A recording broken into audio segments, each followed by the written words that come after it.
Warriors ministry. இன்றைய வாக்குத்தத்தம் திருப்பாடல்கள் அதிகாரம் 89 இறைவார்த்தை 21. என் கை எப்போதும் அவனோடு இருக்கும், என் புயம் உண்மையாகவே அவனை வலிமைப்படுத்தும். அன்பார்ந்தவர்களே, இந்த நாளில் ஆண்டவருடைய வார்த்தை நமக்கு தெரிவிப்பது என்னதென்றால், தேவனுடைய கரம் நம்மோடு எப்போதும் இருக்கும் என்று ஆண்டவர் கூறுகின்றார்.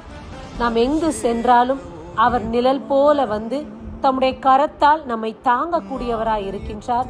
தம்முடைய கரத்தால் நம்மை வழிநடத்தக்கூடியவராய் இருக்கின்றார். தம்முடைய கரத்தால் நம்மை தைரியப்படுத்துகிறவராய் இருக்கின்றார். ஆகையால் எதை பற்றியும் கலங்க வேண்டாம். இந்த நாள் ஆண்டவருடைய கரம் உங்களோடு கூட பயணம் செய்ய போகின்றது. எல்லா இடத்திலும் அவருடைய கரம் உங்களுக்கு முன்பதாக செல்லும். ஆமேன். God bless you. தேவைகள் யாவையும் சந்திப்பவரே, எந்த சேதமும்